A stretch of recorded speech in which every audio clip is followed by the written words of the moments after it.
Hope everybody had a wonderful Thanksgiving weekend. Now let's get back to the reality of our sports teams stink. Evan and Tiki on this beautiful Monday. You know, when I would ask a girl out in high school and she would say no inevitably, I would do it in front of nobody. I would just get embarrassed by myself. I'd go home and that would be it. Imagine if I had to go on stage in front of everybody at school, ask a girl out, and have her reject me in front of everybody. I'll never hear the end of it.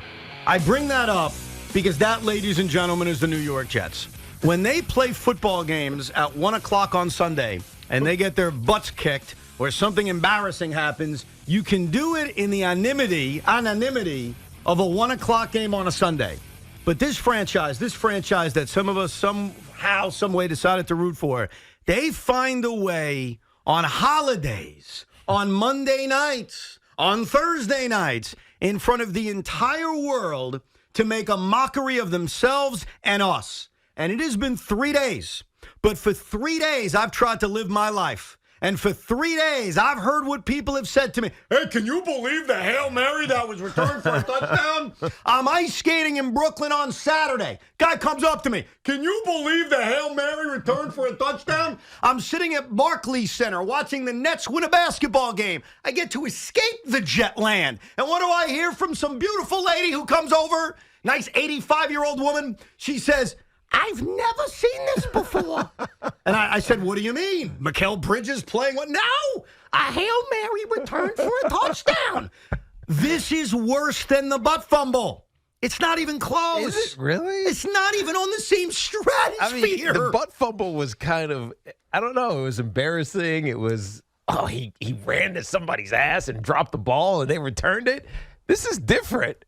This doesn't feel embarrassing.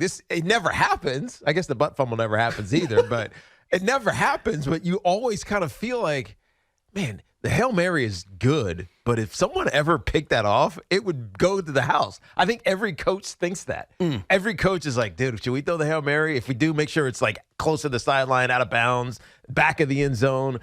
And if not, knock it down. If you can't catch it, knock it down. Or tackle someone before they run 100 yards. No, but the problem, Evan, is once you get past 5 to 10 yards in that collection where everybody's jumping to catch a Hail Mary, it's just linemen. There's only linemen left. And then your last line of defense is a quarterback. Yes. It was none in this case, athletic ability. Tiki, here's why it's not even close. I want to lay this out. It's not even close. And you guys on Wednesday, the last time we were on the air, was celebrating the anniversary of the butt fumble. And what I said about it then, and I'll say it about today, compared to the interception Hail Mary, whatever stupid nickname you want to come up with, and we'll try to come up with nicknames as the show rolls on. When the butt fumble occurred, the Jets were down 14-0, and they were dead. It was Thanksgiving night against the Patriots, and you knew down 14-0 that game was over. On Friday afternoon at that dump known as MetLife Stadium, Brandon Echols delivered a gift from the gods with that pick six against Tua. And even though Greg Zuerlein misses the extra point, it's 10-6 and you're alive. You have a pulse. Not that you think they're going to win. I never thought they were going to win. But what I said to my son, because we were in the building, was we have a chance. This game is not over. And what Tim Boyle and his Hail Mary did, and then that return, which lasted 35 minutes in real time, I'm telling you, it felt like he was running down the football field for an hour and a half. What that did is it took a game that was close, a game you had momentum in. Remember, you had just forced another turnover to even get the ball back. That's right. Like, you took a game that had a hope, and you kicked us all collectively in the groin. So that's why it's different. The Jet Patriot butt fumble, Tiki, I'm telling you. Different, but worse? No, different. Far worse this it's play. Different, yes, I agree. But worse? Yes, because it was a game. The butt fumble was never a game. They were losing 14-0. That was just the exclamation point on their ineptitude. They were never going to be in that game. But at 10-6, after you just forced multiple turnovers, including the Echols pick six a few minutes earlier, they were in the football game. And the Hail Mary return, like the worst case scenario of the Hail Mary should have been incomplete, 10-6, it's halftime. Now go eat a hot dog, go drink a beer, or in my case, walk around aimlessly MetLife Stadium with your son because he thinks it's cool. It's this giant dump we're walking around. And instead, it's 17-6. It's over. You got to come up with a name for it. That's the only thing you can do. Hell. If there's no name for it, it will not be remembered. Well, it will not be as bad or as memorable as the butt fumble. Well, you got to come up with a name. Right now. Do you have a name for it? I do not. Because the only thing I can think of, because it's Hail Mary, but Hail 6 doesn't make sense because that almost feels like it was successful. Right, so the pick has got to be in there somewhere, but then it gets too many words, like Hail Pick 6. Right, I don't know. It's got to be something. I tweeted this out during the game. What's the nickname for this dopey play? I saw a lot of Hail Mary, which I don't buy because that already is a play. Yeah, right. That Green Bay just doesn't work, right? It doesn't work. It also happened already. The Hail Mary was the interception in the Seattle-Green Bay game, or the touchdown in the Seattle-Green Bay game, in which the replacement referees both had dueling opposite calls. Yes. So I got Nicholas Bailey said, make the tackle. Carl Baruch said, the Boyle is our ass. That doesn't make sense. Hail Mary, MetLife comes at you fast. Does it? Yeah. The everybody gets fired play. The fire Salah play. This guy said, call it the Evan Roberts. Thank you. What does that mean? Hail Mary, the Keystone flop, the Boyle foil. What about the Boyle foil? I like that one. It's not bad.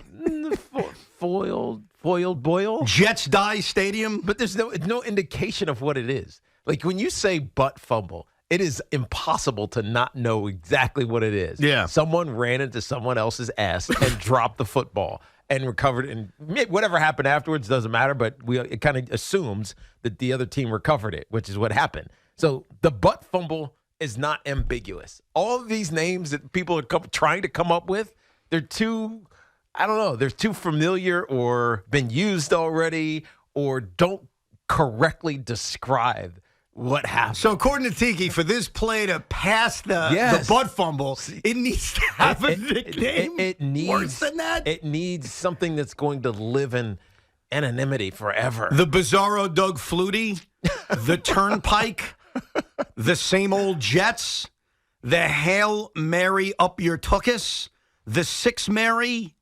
The Six Mary is actually not that bad. The Pick Six Mary? Pick Six Mary? That could work. That's the best one so far. Don't you hate how the broadcast basically crowned it in game already and everybody's ran with it? That's the other problem. What did they call it? The Hail Mary.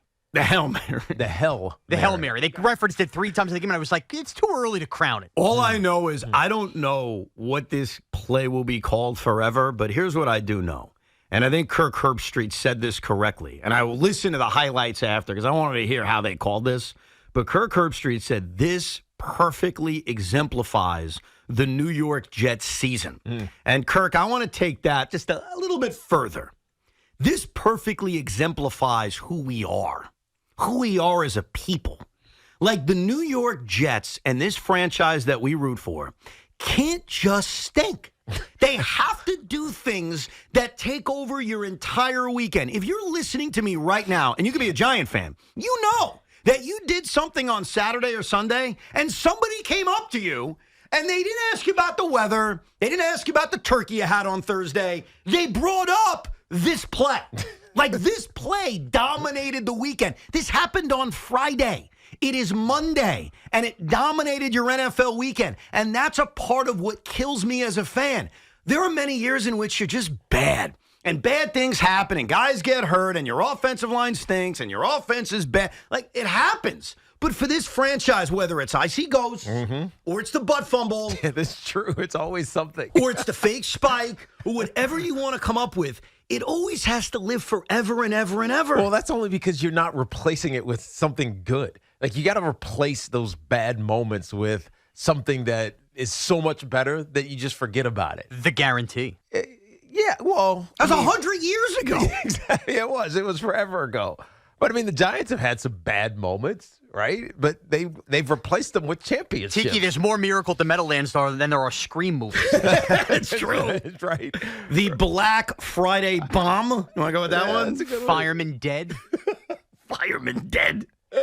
Well, we were dead. I mean, listen, if you were at this game or you watched this game on your Black Friday, you knew as that whole thing was unfolding that not only was the game over, but that play was going to define this season. Besides the Aaron Rodgers Achilles popping. I mean, that play defines the season. This is the second play that defines the season. And it's worse than the butt fumble. So I just wonder, 11 years from now, are you guys going to celebrate the holiday like you do the butt fumble? Only if it has a name. Only if it has a name that everybody knows. Ain't gonna sala back, girl. What? I don't even understand that one. Because I ain't no holla back girl. I ain't no holla back girl. And by the way, I do want to defend the Jets on this one thing, okay? I was all for the Hail Mary. I have to tell you, you have the ball at the 50 or your own 49-yard line. You just turn them over. You've got a chance to make this a 13-10 game. You have a chance to actually have the lead at halftime. Yeah. And so I thought the risk was worth it. But what I forgot for that brief moment is that the Jets can jet and that they can take something that seems to have no risk and turn it into the butt fumble of 2023. And what also kind of killed me with irony is a week earlier against the Buffalo Bills. Do you remember what happened at the end of the first half? Josh Allen had a Hail Mary into the end zone, and Ashton Davis picked him off. Oh, yes. And I remember thinking, boy, if Ashton could take this back, this could change everything. And of course, because they're the Jets. They're not facing the Jets. They're the Jets. Ashton Davis got tackled at like the 30. Like, he returned it a little bit. He gave you a little bit of a tease, but he couldn't go all the way. Well, I mean, has this ever happened? I don't know if the Hail Mary has ever been returned for a touchdown. We've seen the kick, the long field goal attempts returned for touchdowns. I don't know if it's ever happened. I don't remember that a Hail Mary was picked off and returned. Because, honest, most of those end up on the ground, right? Either catch it and just stay down, or someone knocks it onto the ground. I don't think I've ever seen one returned for a touchdown. But keep this in mind, Tiki. I don't remember it either. Sean, do you remember one off the top of your head without looking it up?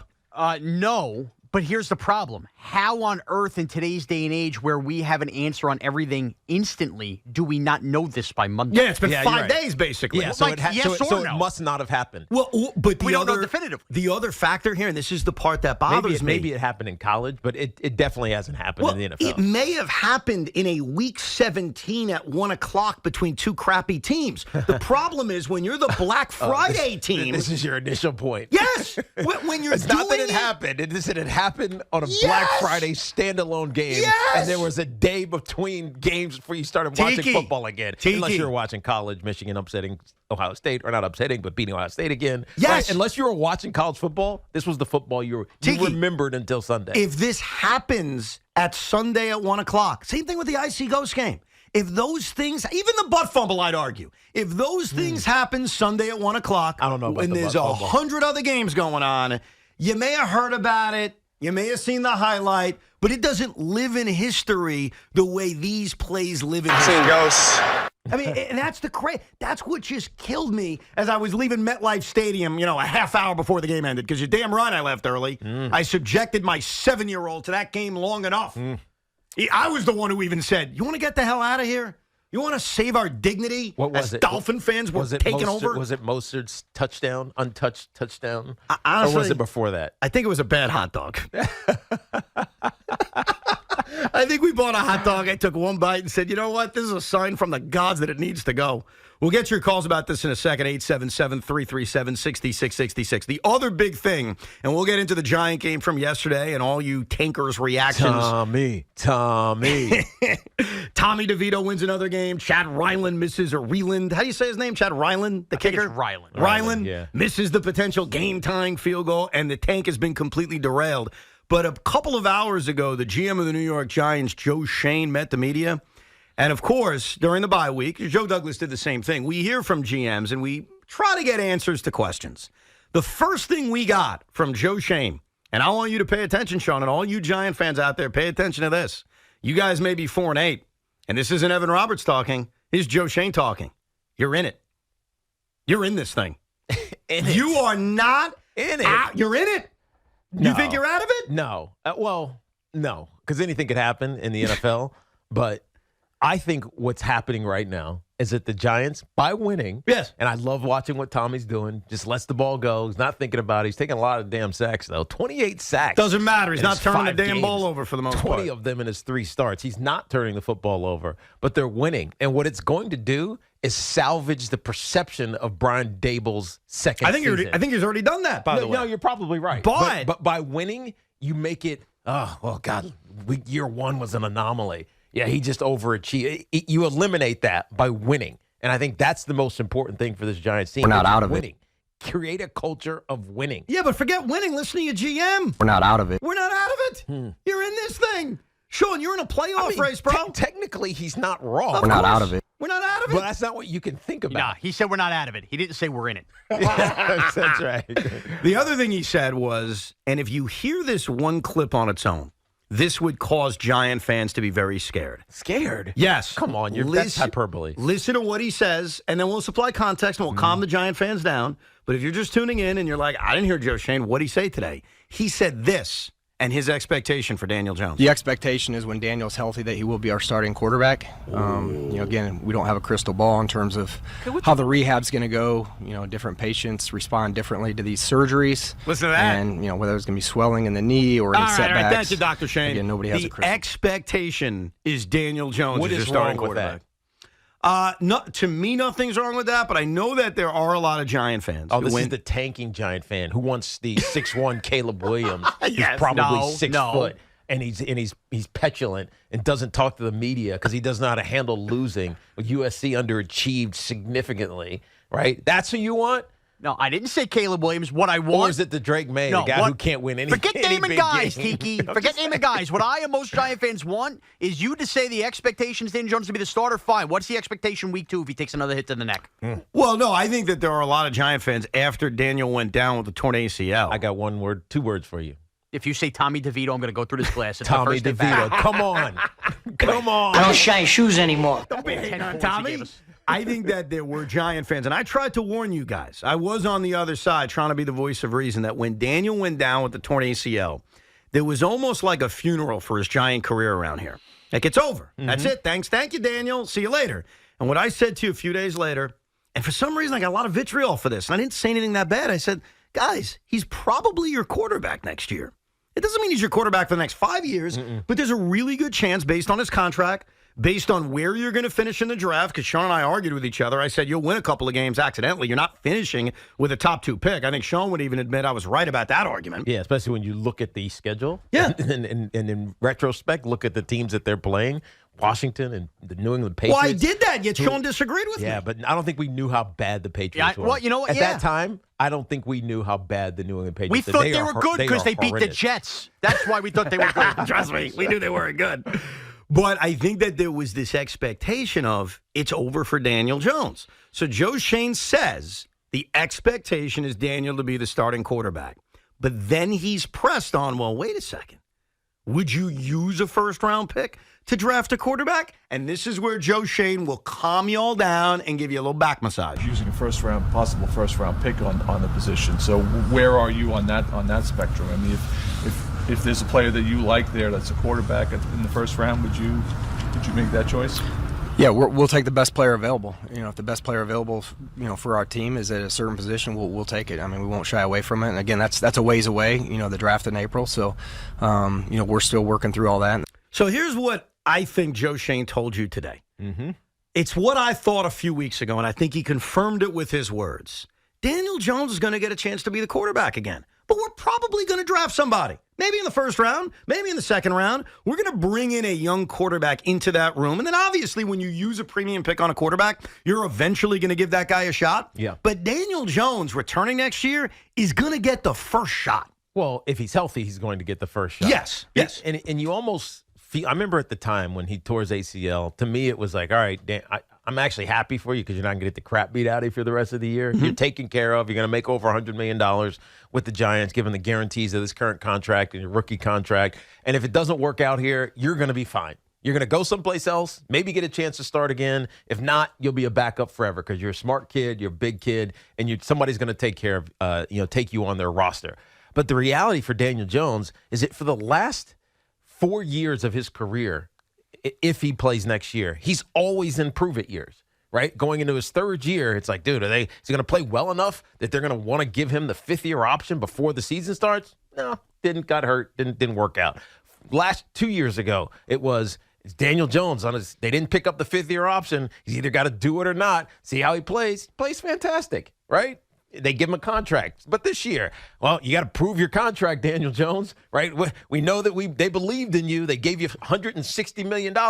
Prove that you're worth it. He gets hurt. Now coming into his next year, It's going to be like, all right, Daniel Jones, they can get rid of you. They can bounce you after this year. Prove it again. Yes. It's like every year, Yes. Daniel Jones has been on a prove it year. No doubt. It's like he's never had a chance to just relax and be the guy. And that's hard. Or you think of some of these other quarterbacks who've just gotten taken care of, who get passes for whatever reason. Justin Herbert primarily. You talk about the Jets jetting. The Chargers are chargering probably worse than the Jets are jetting because they're actually a really good team and put together. They can't get out of their own damn way. But Daniel Jones, I feel for him because I don't know if I've seen a quarterback that's not given up on have to prove it so many times in a row. Right. And every single year. And this upcoming year, he's on a prove it, like you said, because the Giants could get out of it after next year. But he's also going to be on a prove it because they're going to draft a quarterback. Like, two things are going to be true based on what Joe Schoen said today. Mm-hmm. Number one, Daniel Jones is going to get a chance to be the guy when he's healthy. But number two, we're probably going to draft a quarterback as well. Right.